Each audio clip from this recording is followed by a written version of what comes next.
Pokemon recording the game for us with Incineroar, Primarina, Dusclops, Tyranitar, Corviknight, and Amoonguss. Corviknight, one of those really interesting Pokemon, has good utility with things like Dynamax or even Gigantamax. Can apply a lot of pressure if you don't have an answer to it with its unique typing. But against them, the team here of Venusaur, the Marowak there, the Porygon 2, Whimsicott, Primarina, and Urshifu. So one of the newer Pokemons at the moment. I've just had confirmation. It's actually from Simon's perspective. So switch those teams around. Yeah, I mean, I think Amoonguss is one of the coolest new additions that we've got in the Isle of Ark. Obviously, people love a good amount of play. It's been prevalent since 2011, whenever it's way into the format, right? We're going to see that getting an early pick. On Jens's side, the Marowak, I've seen yet the Porygon 2. I know it's not your preferred one, Lou, but it's there and it's going to try and do some work. And then, a number of cool things. Urshifu, obviously, Brad. Obviously, a lot of people, I think, out in the early kind of rounds here, trying to, while there's not as much now, and just, find the best way to use it, because I think a lot of people are still trying to figure it out. Yeah, when you get those new Pokemon, you've got to find the right 5 Pokemon to complement it synergy-wise. And it's jumping out here. The Urshifu paired up with the Alolan Marowak for Jens, and Simon going for the Dusclops and the Amoonguss. So some very traditionally slow Pokemon here. Some good information as well, knowing that the Urshifu is choice banned. So that's going to be a very, very heavy hitter. Obviously, not necessarily going to worry about fighting type moves going into Dusclops, but any dark type moves you do have to worry about. I think as well, it's one of the other interesting things. Alolan Marowak's one of these Pokemon that can be so strong. It gets access to a new move with Poltergeist, can deal out huge damage on the Ghost type variety, which is a big problem for the Pokemon on Simon's side here, because you've got Amoonguss doesn't want to take any of those Fire type attacks, doesn't want to take any Ghost type attacks with the Dusclops, and this is where something potentially like an Ally Switch could come into play here. Yeah, I think Ally Switch is something you always have to be worried about, particularly with these teams that are a little more defensive, right? And you want to keep those defensive Pokemon alive for as long as possible. If you Ally Switch, then you can weave in Spores and such. It's not going to be what we're going for on this turn. The Rage Powder from Amoonguss kind of showing that, hey, Amoonguss is here to do one job and one job only, and that job is to keep Dusclops safe long enough to set up a Trick Room. The Rage Powder takes that U-turn very comfortably. Obviously, Urshifu, does a lot of damage, but Amoonguss is exceptionally bulky. And even though he gets to switch things around, Amoonguss is going to fall here to the Flare Blitz, but Dusclops gets to do exactly what it needs to do. Yeah, I think you're right here, Adam. Amoonguss, although it was short-lived in this game 1, did the job that it needed to do. Redirected attacks away, left Dusclops nice and safe to be able to set up Trick Room, and also by falling in battle, Amoonguss does give way for Simon to bring in a Pokemon in the back to utilize that Trick Room, maybe with more offensive pressure. Tyranitar is a great pick here to apply a lot of pressure to that Alolan Marowak. But of course, Jens very wisely going for the U-turn with the Urshifu as well. Knows that's not the Pokemon that wants to be in Trick Room. Maybe wants to save it for later on in the game when it can start cleaning up whatever Pokemon are left on the field. And Primarina is an excellent choice for the Dynamax. And I think that's where, if you're Simon now, you've got to work out which one is Jens going to go for, because both of those Pokemon are sort of key Dynamax Pokemon. Yeah, both of them are well known to Dynamax and become exceptionally strong. I think what's really nice here is Jens. Obviously had a look at the team and team preview. He has to U-turn. He doesn't want to do anything more with that Urshifu early on, but he makes a really nice adaptation to Primarina. I think it's good to note how kind of valuable that becomes when you look at the idea and say, oh, okay, well, you're going to lose your Amoonguss, which is something that Primarina would struggle with. The rest of the team, it probably does quite well against. The Tyranitar comes in, but he's already got the Primarina there to try and help out. Of course, the Tyranitar thrives when the sand is up, and that's something that can be taken away very, very quickly by this Primarina. So it's just such a nice kind of being a step ahead, I think, from Jens in this game.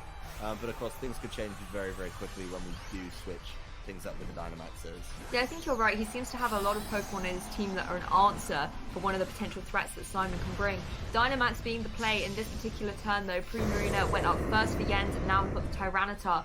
I think Primarina is going to be the best choice for this. Like you said, the Max Geysers can remove the weather, but also cause some big damage. However, the Synergy comes straight out away from that Dusclops, going for the Bulldoze, going to lower the speed of every Pokemon on the field, and most crucially, activate the weakness policy, the self-proc, onto that Tyranitar, so going to boost up its attack going forward into this turn, if it is indeed able to actually get a move off. We have to see what Primarina is going to be able to go for, and Marowak first. Yo, Marowak looks like it's going to be starting things off with the Pulsing guys. Yeah, that's a lot of damage right there. That's not many things that can deal with the Dusclops that are handling it. And that is gone. While Simon got exactly what he wanted on turn 1, I think he might be taking a bit of a turn here. As you know, the matchup there is great. Did get the Bulldoze off, it was nice. But is he going to be able to get the full value out of it, I think is the question there. Well, going for the Max Quake, going to target into that Alola Marowak and remove it from the field. So yes, you will get the special defense boost, which is going to be helpful against that Primarina, but it's almost like a kind of sort of swings and roundabouts turn here. Yes, you get your special defense boosted up here, but you've lost the Sand, which gave you an auto special defense boost beforehand. So Tyranitar still looking to be in quite a precarious position. It took so much from that Max Geyser, and with the rain boost that it's going to have if another one connects with it, very likely going to be able to pick up the KO here. Incineroar coming in for Simon. He is down to his last 2 remaining Pokemon, and although we said, you know, it's alright to have got rid of the Amoonguss, losing the Dusclops so quickly, one of those key supportive Pokemon in Trick Room, you know, it can do so much. It can help you out with Helping Hand, Ally Switch Mind Games, it can go for things like Will-O-Wisp or Nightshade, depending on how it's built. It's just such a versatile Pokemon, and that's definitely something that if you're Jens, you would feel very threatened by. So removing it, I think, was an excellent play by him. Yeah, and honestly, you know, the constant presence of Dusclops in the early kind of series that we've been playing so far is another reason why this Alola Marowak's come back to the fore. That new move Poltergeist is, of course, one of the new move tutors. You know, it's got the Eviolite. It's not like it's not going to be carrying an item. So of course you're going to be able to land a full damage Poltergeist and completely knock it out in one hit. So I think it's really a really cool addition. Of course, we are going to see some additional stuff in this turn, more relevant to the turn. Some max guarding, some sleep powders into safety goggles. But I still feel like Jens is really in the driving seat here. Yeah, he certainly is. Simon doing what he can to try and limit the damage output Primarina can go for, reducing the special attack there, but there's just nothing really that Tyranitar and Incineroar can do to take down this Primarina, particularly when it's in that Dynamax stage with all the extra HP bulk that it gets. Maybe if it wasn't in the Dynamax and the Tyranitar still had access to a max move, then you'd be maybe in a position where you can apply more damage and more pressure. But even with those drops that the Incineroar's put onto Primarina, Jens is able to switch that Pokemon out and recess it later on. Goes for a Max Geyser now. Going to go straight into that Tyranitar. Does a huge amount of damage, but does actually allow the Tyranitar to survive, so it may be able to get a turn off. Yes, indeed, going for that Max Rockfall. This is going to be interesting because this is actually going to control the weather for the end of the game. You know, with no way to kind of change it up so easily from Jens' side now. He's going to start losing Pokemon. And as you mentioned before, you know, those parting shots are going to start to add up, and he has to try and find a little bit of wiggle to get around those. It's not going to be, not going to be easy when you've started to lose Pokemon, right? And losing the Venusaur in that turn is definitely a problem. Of course, we do know he has the Urshifu as his last one in the back, but it's kind of like a little bit overkill right now. You've got Tyranitar in, but you don't need the Urshifu to do 20 health of damage. So at least it can help out against the Incineroar. But I still feel like, you know, Simon's got options. If he can kind of protect and maybe weave in some smart attacks, maybe try and weave in some extra parting shots, he could try and swing this game around. Yeah, there's certainly a few options for him here, but I feel like the power from Jens' side, Primarina able to go for something like a Hyper Voice, although it won't be boosted by the weather, the 10 HP on the Tyranitar, easily going to be able to pick up the KO there and do a lot of super effective damage to the Incineroar as well, with Urshifu able to cleanly pick up the KO with some of its really high pressure offensive power. We know it's also holding that choice band, so we'll find out in this turn exactly what it's going to lock into. Tyranitar going for the Protect though from the Moonblast there. Interesting, not going for a Hyper Voice. potentially maybe doesn't have that utility on the team. Critical hit though coming out from the Flare Blitz into the Urshifu. That certainly does a lot more damage than Simon was probably predicting, but we'll have to take a close combat in retaliation. So sadly just wasn't enough from the Incineroar to be able to stop it being attacked so brutally, and it returns to its Pokeball with just this 10 HP Tyranitar trying to close out game 1. Yeah, I mean, Tyranitar without any Trick Room, and I mean, it's still got its weakness pods, but it's not the in the world. I think Simon playing exactly to his outs there needed, you know, Jens to maybe double into the Tyranitar, overkill, or, you know, miss an attack somewhere in the kind of workflow of that turn. It doesn't look like he's going to get any of that, and this Tyranitar finally falls. So Jens Mækinen taking game 1. Really, you know, Simon got everything he wanted. He fudged out perfectly. He got Trick Room up. He got Tyranitar in. He got to activate Weakness Policy.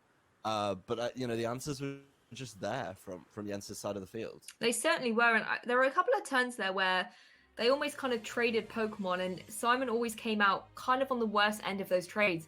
I mean, at the beginning, yes, he lost his Amoonguss, and that was good because he managed to get up Trick Room, but he was suddenly down 3 Pokemon to 4, so that's kind of a negative in the strategy. Then later on, you managed to KO the Marowak with Max Rockfall, but you lose your Dusclops in that turn as well from the Poltergeist. And although Poltergeist can miss, there is the potential. If it's able to connect, we see that you can lose your Dusclops straight away. And that, because you've already lost the Amoonguss, it just puts you in a position where you've got 2 Pokemon. You've got no other options but to try and find synergy amongst those 2. You can't make any defensive switching or anything like that. So you need to be able to just use those 2 Pokemon against what potentially can be 3 or 4 Pokemon on the opposing team. Yeah, I mean, when those 2 are struggling and a little bit bulkier, a little bit slower, you know, it's certainly going to be hard. I think something that I was talking about a little bit with Costa yesterday, actually, is just how much more aggressive Series 5 is compared to previous series. And I think these teams kind of really, really demonstrate it, right? You know, we've now got Pokemon from, like, Jens' side of the field that can deal these ridiculously huge knockout blows. The Marowak, the Urshifu, you know, the Dynamax in Primarina as well, I think probably there on another. It's so much damage. And then you're looking over on Simon's side of the field, you've got this Dusclops, this Tyranitar that wants to set up a weakness policy and boost up that way. You know, Corviknight and Amoonguss. Amoonguss definitely not, and Corviknight with many builds, not the most offensive of threats. So it's certainly one of those mismatches, I think, in play style. I think there's still room for defensive play, and these, you know, Trick Room teams are never going to go away. Never. But, you know, Trick Room teams do not have to worry about Alola Marowak, because if you've been relying on Dusclops for it for 4 series now, and the Isle of Armor has given us something new, you gotta move on. That's true, and it's not just Dusclops. Some of the other big Trick Room setters like Hatterene, or a lot of them tend to be psychic types, or at least have that typing, and they're going to fall victim to Poltergeist just as well as the Dusclops did. So it's certainly shaking up the meta a little bit with these new additions and new moves from the Isle of Armor. But game 2 here, we've got a Primarina apiece on the field. Simon decided to pair it up with the Incineroar, whereas Jens has gone and brought that Urshifu straight away. It will have to take an Intimidate, but we know it's Choice Banded, so it's still going to deal such a heavy hit. Yeah, Choice Banded, and it has the option to U-turn out like it did in game 1 as well.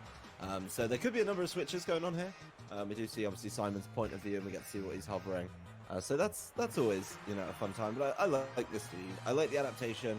I like that he's looking outside of Trick Room maybe to maybe play a little more offensive. But that said, you know, gents, you know, really got some nice matchups here. You know, both Primarina and Urshifu threaten Incineroar, and there's only so much you can do to fight back with your own Primarina in that instance. So, be curious to see how Simon decides to deal with this. I do like that he's changing lead, though. I think that's really, really, really important. Yeah, no switches coming out here. I mean, I was surprised with the Incineroar. It could potentially be going for a fake out as long as you're able to call that target correctly. You don't want to be going into the Dynamax and wasting that sort of secondary effect of the fake out, but could have been an interesting position to switch in something like the Amoonguss here, preserve the Intimidate for later on. You might need it against the Urshifu, but Jens just clicking straight onto that Dynamax button for the Primarina as Urshifu goes for a close combat into that Incineroar. Despite taking the Intimidate, it does a huge amount of damage, picks up the 1-hit KO. Yes, it will have its defenses lowered, but Urshifu picking up a key KO there against Simon's team, already bringing it down to 3 Pokemon, as Primarina follows up with the Moonblast. So going to target straight into Urshifu, picks up a KO as well. So once again, we're seeing it in this particular set, a lot of kind of trades of Pokemon. It's now just 2 Primarinas on the field. One is in its Dynamax, going for that Max Starfall to set the Misty Terrain up on the field and stop any status afflictions from occurring, as well as doing a huge amount of damage there, Adam. Yeah, and this is Series 5 in a nutshell. We're just going to exchange huge one-hit knockouts and see if you can like eke out some advantages while you're doing it. I do like the Max Fall there. I love setting up Misty Terrain or Electric in this current series because of the presence of Amoonguss, right? And I think that's a really nice read for Jens to say, you know, I think you're probably going to try and play around Amoonguss at some point, particularly if you're behind and you need to buy time. I think what's interesting here is kind of the overall lower damage output that Simon's team brings at the moment. You know, Corviknight, yes, I think Corviknight's a great Pokemon, I really do, but it just doesn't bring the same damage output than some of the other Pokemon that are available in the format right now. So I'll be curious to see how he decides to kind of try and deal with this. Obviously the Venusaur against the Corviknight isn't where it wants to be, but just remember, you know, Corviknight's flying, doesn't get the effect of so there could be an opening there. Could be a little opening there. But overall, you know, something's got a Dynamax soon. Yes. Simon House is going to be too far down. Yeah, and I think an interesting thing as well is one of the big things that threatens the Corviknight on Jens' side is that Alolan Marowak, because obviously it's got the fire typing, can deal some big damage with something like a Flare Blitz. But if the Primarina on Jens' side isn't careful, it could accidentally set up something like the Max Geyser, so then set up the Rain, which is going to protect that Corviknight a little bit from some of the damage you might want to apply to it with the Marowak. Switching up though for Simon here, wants to preserve the Primarina and actually does bring in that Amoonguss. He did have that in the back after all. So it's going to be here on the field, maybe trying to help out its buddy Corviknight by redirecting some of those attacks away, as Simon does indeed go for the Dynamax, so it's going to be a Dynamax Corviknight. Yeah, no, I think Dynamax from your Corviknight or Gigantamax, you know. I think this is just the Dynamax, this one. It is just the Dynamax, yeah. It is just. I got excited for a minute there. I was like waiting for the extra animation. I'm a really big fan of the G-Max actually myself, but that's just me. Corviknight though is wakes up. I didn't. There we go, the Lumberry. I was excited for a second there. I thought that was going to be one of those really big plays, but now it's not so big in return. Yeah, picks up the KO against the Venusaur in retaliation with the Max Airstream. Corviknight full of surprises there, wasn't Gigantamax and wasn't going to be put to sleep, so was just playing tricks on all of us there a little bit. Primarina going for the Max Starfall though, going to go into that Amoonguss. Does actually a huge chunk of damage for not being very effective, thanks to the cheeky critical hit there, doing over 50%, which again, depending on the Pokemon that Jens has got in the back, if it is something like the Alolan Marowak coming out here, that's a Pokemon that can apply great pressure to both Corviknight and the Amoonguss. The one thing Corviknight, I guess, is free from, it doesn't have to worry about Poltergeist, because Poltergeist doesn't work if you don't have an item, and we've seen it already munch up on its Lumberry there, but you're going to be targeting, I believe, with more of sort of the Flare Blitzes there, and it looks like Primarina is trying to stay quite safe from not setting up that Rain. Yeah, it's such an awkward position, as you mentioned earlier, the Marowak and the Primarina being kind of anti-each other, right? Like the Primarina wants to set up and just throw out vortexes and water type moves, but the Marowak can't function in that case. So I actually really like this position from Simon. I think losing that Pokemon early, he's adapted well. I think bringing different Pokemon has really helped him out now, and this Amoonguss is going to be so problematic because he's not just free to kind of wail on it early on, and while he does that, you know, the Corviknight's going to keep setting up Max Airstream. Like you know, it's just going to keep boosting those speeds. And we could end up in a horrible situation where when all the Max Airstreams are said and done, there's just going to be a super fast Amoonguss, and then if Misty Terrain can run out, then he can just spore things forever. Yeah, that's very true. I mean, I think the move choice there was interesting. I feel like the Corviknight didn't actually really need another speed boost from the Airstream. Potentially going for something like a Max Steel Spike would have dealt super effective damage into that Primarina and also boosted up the defense that would help out against these Flare Blitzes. However, Primarina has indeed set up the Rain. It's not enough to save Amoonguss though. Will still go down to the Flare Blitz thanks to the huge damage previously taken as well from that Max Starfall, leaving Simon down to his last 2 remaining Pokemon. He's got that Corviknight and bringing back in the Primarina, but Primarina took a lot of damage previously, is only on that 32 HP as Dynamax ends for Yen, so there's still one turn of Dynamax here for the Corviknight. Yeah, I mean, there's actually, you know, interesting, if the Corviknight doesn't go down, You know, the Corviknight could Airstream. If he gets another Airstream up, gets a speed boost on Primarina, because, you know, the Corviknight's the fastest thing on the field right now. So then the Primarina gets the speed boost, the Primarina can kind of tidy up what's left. You know, I think this is just going to put him in a really good position. Even though that Primarina's low, it's still, I mean, it's got the rain set up for it, from the Ensis Primarina, and would just be able to start kind of, you know, tidying things up over on Ensis' side of the field. Of course, if he can start to withstand some of those hits, then things could turn around a little bit for him. But, you know, it's really up to how these Pokemon on the Ensis side of the field are trained and how they're going to take these. I think you're right. These are the critical last turns where literally every decision counts. Primarina goes for the Protect there on Simon's side, as does the Primarina on Jens' side, maybe fearing something like the Max Steel Spike coming out here and just wants to protect itself from taking any additional damage. However, it is the Airstream going to go through that Protect, do a little bit of chip, but most crucially boost up the speed on Simon's side of the field. Like you said there, Adam, now his Primarina is going to be faster, can threaten huge damage for something like the Hyper Voice going into the next turn. Going to be boosted by the rain as well, going to most likely pick up the KO against that Marowak, and Corviknight managed to remain unscathed, wasn't targeted by that Marowak, so comes down from its Dynamax with decent health to apply pressure to the Primarina with some sort of Steel Time move, which it does not actually have. Yeah, I mean, that's a really nice play actually from Simon. I think that's very underrated. You know, the Primarina looks so obvious to kind of get knocked out, and you just take that bait with the Protect, you know, the rain up, the Flare Blitz into the Corviknight's going to be underwhelming. So, you know, obviously it's going to start taking recoil now. It's Brave Birding, not Max Airstreaming. It's not getting as much damage as you would like, but the simple presence of that speed boost from the previous turn could just make this, you know, easy cleanup. Yeah, that's exactly what happens with a critical hit as well against the Marowak. That speed boost up there from the Max Airstream really paying off, and Simon is able to take back a really decisive game 2 and push this to a game 3 set. Yeah, I mean, I think that's exactly what Simon needed. He saw an endgame condition. I think doors got opened for him by the Primarina on Jens' side using Max Geyser. But, you know, he managed to capitalize off that, and he had to, you know, find those win conditions. And in the end, just Airstreaming over and over again was the win condition that he needed. Yeah, it certainly was. And we're in that interesting position as well.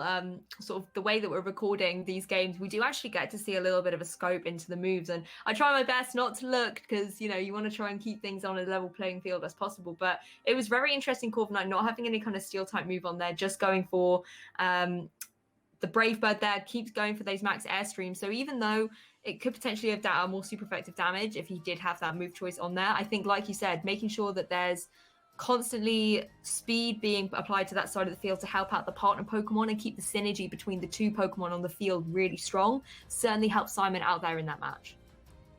Yeah, I think he made some really nice adaptations. I really liked the later Amoonguss, purely because the Amoonguss was there with Rain, which even back in like 2012, 2013 when VG was very different. I hate to go on with a history lesson, but Amoonguss was on every Rain team because you just can't knock it out, right? Like it's so hard to find like a really good opportunity. Like, yeah, we have more flying types now, that's good, but it's something you don't want to see, and it's very odd and I think unusual in my mind to see a player playing against Amoonguss give it the benefit of Rain. Yeah, exactly. A little blast from the past there, having Amoonguss paired up with lots of rain. And interestingly enough, because of the dynamics we have in Pokemon Sword and Pokemon Shield, you are able to activate the rain with these max moves. So it's not from an ability, it's not from using Rain Dance or something like that. It's actually just by using Max Geyser and bringing the rain onto the field. So again, it just shows that you can create so many different scenarios and different types of synergy amongst your Pokemon and different roles on each sort of damage calculation you're looking at just by some of the different secondary effects that happen within this game. But game 3 is always an interesting one. There's mind games to be played about whether you go for the same leads of the game that you won potentially, or maybe you could go for something completely different. Are you expecting things to be changed up here, Adam? So the one thing I would expect to see change is from Jens. I don't think I'd bring the Venusaur. This is twice now that the Venusaur has been alarmingly underwhelming. In game 1, it threw a Sleep Powder into Safety Goggles from Incineroar, and in game 2, it threw Sleep Powder into the Lumberry of Corviknight. So in my mind, the one Pokemon that's not pulled its weight on Jens' team is going to be the Venusaur. What do we replace it with? Yeah, you've got your option in Porygon and Whimsicott, right? Mm-hmm. I think with the way that Simon played that last game and was really pushing, with the airstreams, maybe you need to bring your Whimsicott and step Tailwind to at least kind of match that for a couple. So that would be my change. I think the perfect changes were made by Simon in the last game. I think he made the correct adaptations. He changed the order. So I think, that was exactly what he needed. We are going to see a change already. This is the first time that Porygon 2 comes to the field. Yeah, like you said previously, not my favourite Porygon, but certainly a great one for this particular match because there's a lot of synergy going on in Jens's team. When you look at the composition, we've already spoken about some of the heavy hitters he has with things like the Urshifu, the Primarina can deal out great damage, but the supporting Pokemon on there as well are critical. And bringing the Porygon 2 here again can apply pressure if there was going to be potentially a Trick Room strategy coming out from Simon. But he's gone for the Incineroar and the Primarina on his lead. Yeah, the Incineroar Primarina was really good for him last time, right? He had his options. Yeah, he lost it early, but I think it allowed him to set up a position that he really wanted. So I wasn't shocked to see that come in again. And yeah, here comes the Amoonguss nice and early. I think the Amoonguss could be a real problem here.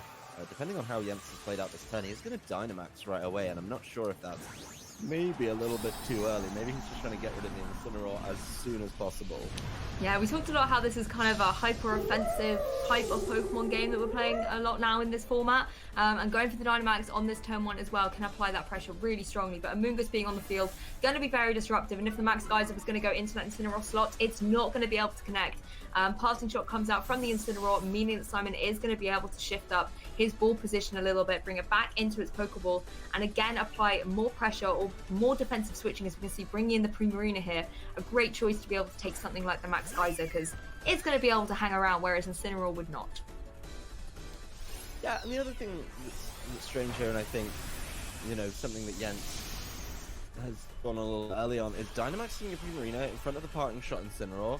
You're now going to, always be lower attack, and that's going to be a problem. You want to capitalize on your turns of Dynamax, and that's just not the way to do it, right? By eating Parting Shots on the way out. He does get to set up the Misty Terrain. I think that's very helpful in the face of the Amoonguss, and maybe that's going to buy him a little bit of time. But overall, that turn very kind of slow. Just both players getting something they wanted. The Primarina got to set up, with its Misty Terrain and Dynamax, and then the Incineroar got to get out with a Parting Shot for free. So I don't think Simon's too upset by that Trick Room going up. His team can clearly function in it, and that's why he brings in the old Amoonguss, a classic for the Trick Room team. Yeah, the Misty Terrain is going to stop Amoonguss from going for any potential spores in this particular situation, but it's able to stay there, maybe go for some redirection, or in this case, just go for the Protect, keep itself around on the field a little bit longer so it can get up to Mischief later on in the game. Actually, double defensive plays here from Simon, just maybe trying to scout out what's going to happen maybe with this Porygon 2, and also burn another turn of the Dynamax here. Interesting as well, going for the Max Strike into that Primarina, going to go through the Protect and crucially drop the speed on that side of the field. Not something you would usually see being used against your opponent in the Trick Room situation. Revealing ahead of time, Porygon 2 is going to reverse that Trick Room up. Yeah, and that's never something you want to see as the Trick Room player, right? It's always been one of those things that sometimes you set up Trick Room and your opponent comes in and capitalizes on it. And when you have to kind of own up to that and reverse your Trick Room, yeah, that's less than ideal. I think he's trying to find some new windows to play in, right? Trying to kind of move things around a little bit. The Porygon 2's got to start doing something else. It can't just be flip-flopping Trick Room every single turn. And I think this is one of the kind of downfalls of Porygon, right? Is sometimes it just doesn't get enough done. No, exactly. It needs to evolve into that Porygon Z in order to start applying a lot of offensive pressure, but Porygon 2 certainly does have a place here. It's such a bulky Pokemon, and it can still do quite a lot with some of its movesets as well. We see it often running things like Ice Beam, Thunderbolt, and they have those secondary effects as well. Misty Terrain being on the field, though, will stop any of those from occurring. So you're quite right, sort of Porygon's here in a bit of an awkward situation here.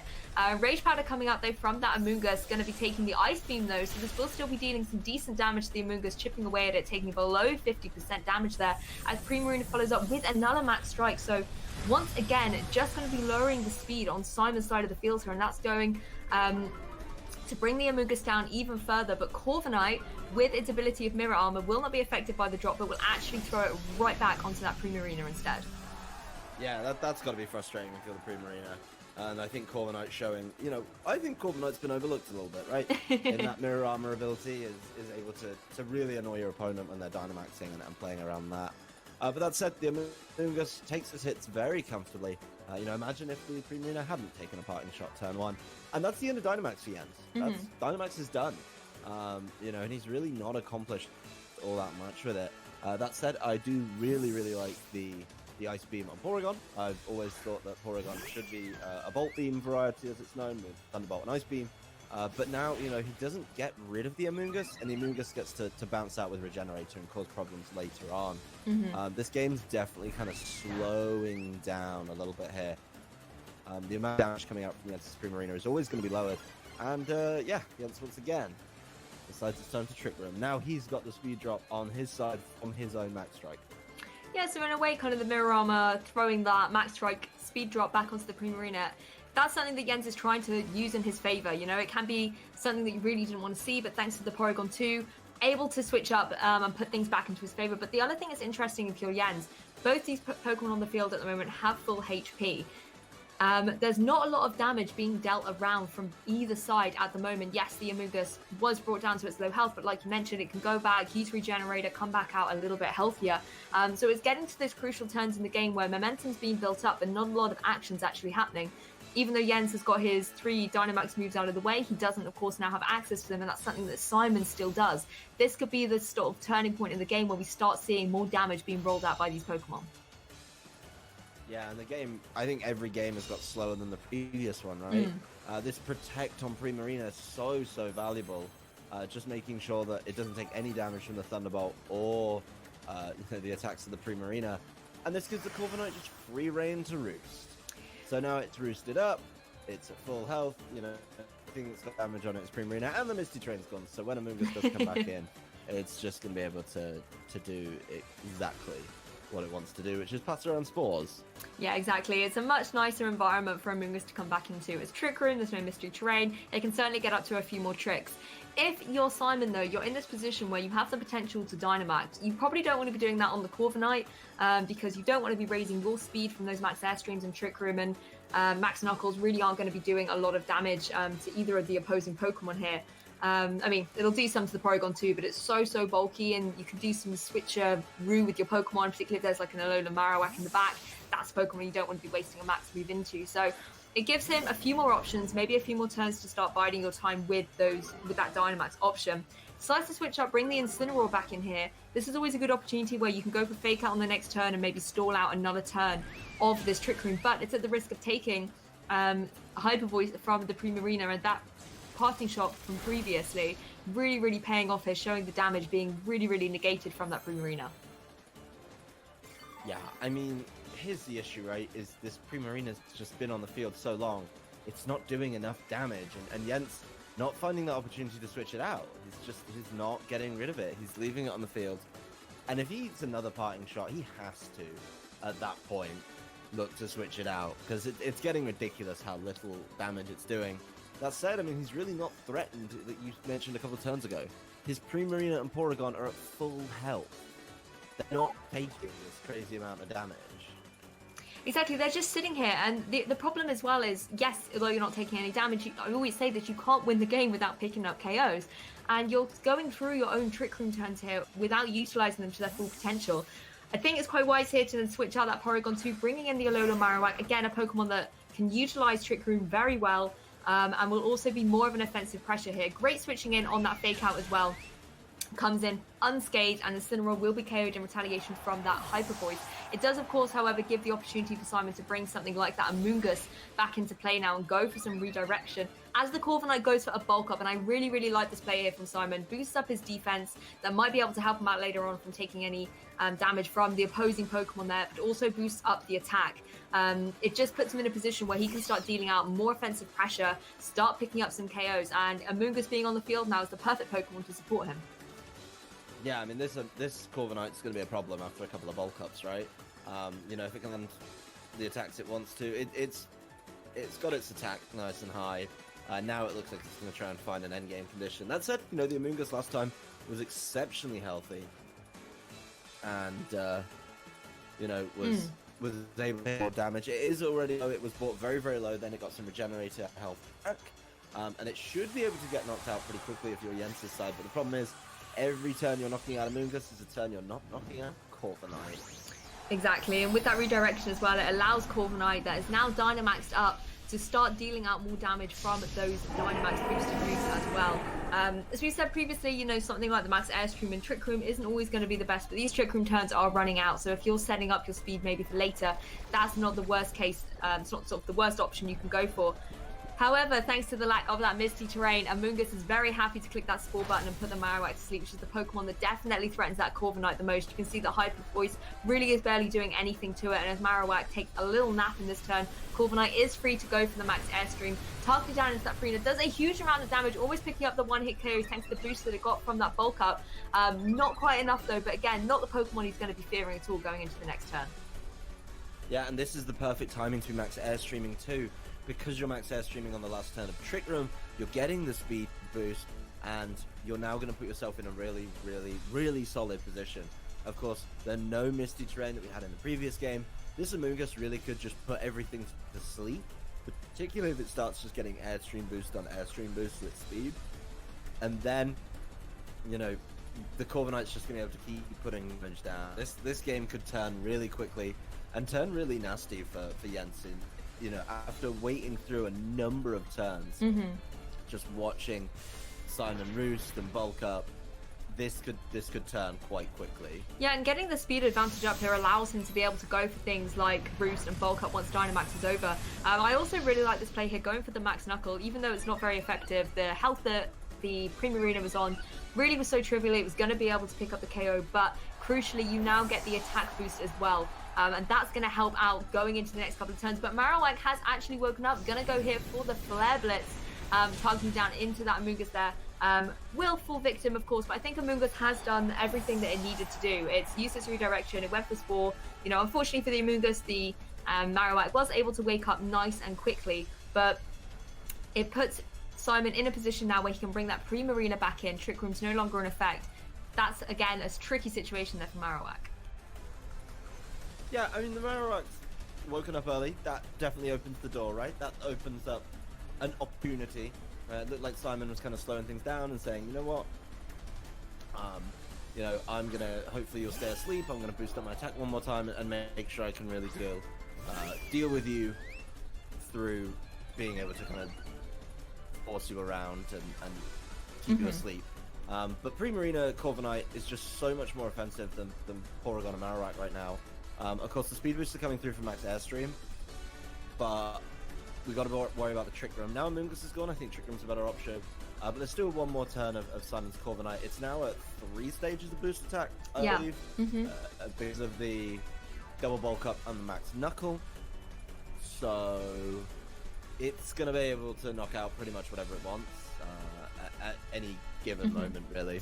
I think the only thing you've got to worry about is you might be tempted to go for the Max Knuckle into the Porygon 2, you know, deals really good damage, or like you said, plus attack stats. But if there is a potential sneaky ally switch going on here, you do not want to waste that going into that Marowak. So picking the Max Airstream, you know, you're already speedy, you're already going to be in a disadvantage if Trick Room goes up. You might as well try and get off as much damage as you can here. You can see the bulk of this Porygon 2 though, it does just over 50%. Porygon 2 still looking relatively healthy, but Primarina going to go for the Hydro Pump here, following up, doubling in, really doesn't want this Trick Room scenario to come up again, and it does manage to get the KO against that Porygon 2, so a little sigh of relief there for Simon, but Marowak being unchecked can now go for this Flare Blitz. Thanks to those defense boosts though, Corviknight is able to take that really, really well.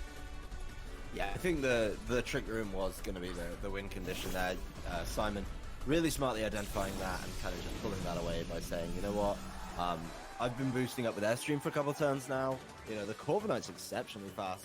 I've been boosting up with Airstream. You're going to try and trick room, so I'm just going to take that away from you. And, you know, we see the combination of Max Airstream and Hydro Pump enough to get the knockout. And Marowak just kind of taken out of the game by this double defense boost that we see on Corviknight, right? Mm-hmm. It's, you know, without those boosts from Bulk Up, that Flare Blitz could have been doing a whole lot more. Now, it's a little bit too much, I think, for this Urshifu for Marowak to fight back. You know, Marowak can only deal with one thing at a time. And Primarina kind of answers both of them comfortably without being threatened by either of them. I think preserving the Primarina was definitely a really good strategy here from Simon. The Sucker Punch does do a huge chunk of damage to the Corviknight though, but it is able to hang on, able to fire off a really powerful Brave Bird into the Urshifu in retaliation. Super effective damage with the critical hit as well. It's able to pick up a nice clean one-hit KO, and with the Alolan Marowak unable to really do much at all to that Primarina. It looks like if Primarina is able to connect the Hyper Voice or the any sort of water type move, you can see it's a Hyper Voice single target going into that Marowak will pick up the KO, meaning Simon is going to be able to take this game. Yeah, no, I mean, Simon played it slowly, played it carefully, had to work around a number of strange and I guess unique threats. You know, stuff that's new, stuff that we haven't seen yet, but he played it very, very well. And I really liked his adaptations between games 1 and 2 and games 2 and 3. Yeah. I think understanding a lot more of what your opponent was doing, really, really smart. And, you know, this is something that Simon's always been good at and something I've always kind of given him credit for. Like I said, at the top of the round, he's always been known for his team building and his ability to find those opportunities. And I think this really showed it. Yeah, game 1 was a bit of a struggle for him. And, you know, Jens was able to make sure that he always had the Pokemon in the right position to counter whatever Simon was able to bring. And it just unfortunately was a bit of an uphill struggle for him, losing that Dusclops so early on as well, losing the Amoonguss that we got to see in games 2 and 3 play a much more critical role. It wasn't just there as kind of fodder to get Trick Room up. It actually helped apply a lot of pressure throughout the game with the Rage Powders and the potential spores there as well in that game 3. And I think adjusting into games 2 and game 3, deciding to drop that kind of Trick Room strategy and go more on the sort of offensive route really did work out for him. So he was able to take it all the way to the game 3 and then take the set.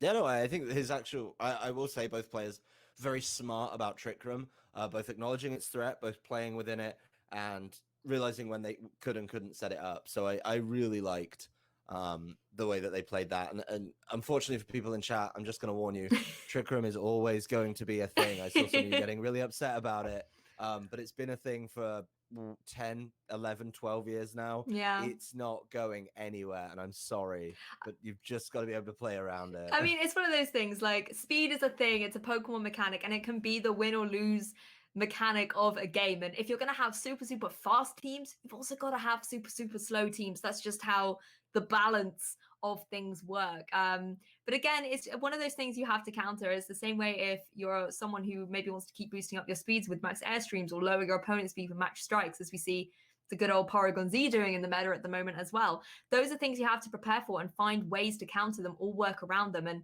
I think one play that I did really like in the set was where the max strike mirror armor sort of double back onto that Primarina. Jens was able to use that to his advantage and set up the Trick Room, just unfortunately wasn't able to then utilize the advantage that he sort of the position he put himself in to actually pick up some damage. But it just shows that you can work around sort of maybe the bad cards that you were dealt as well and try and turn them into a positive. Yeah, no, I think there was so many very niche plays in that set that, you know, we don't always get to see. So I thought it was fantastic. I hope everyone at home enjoyed it.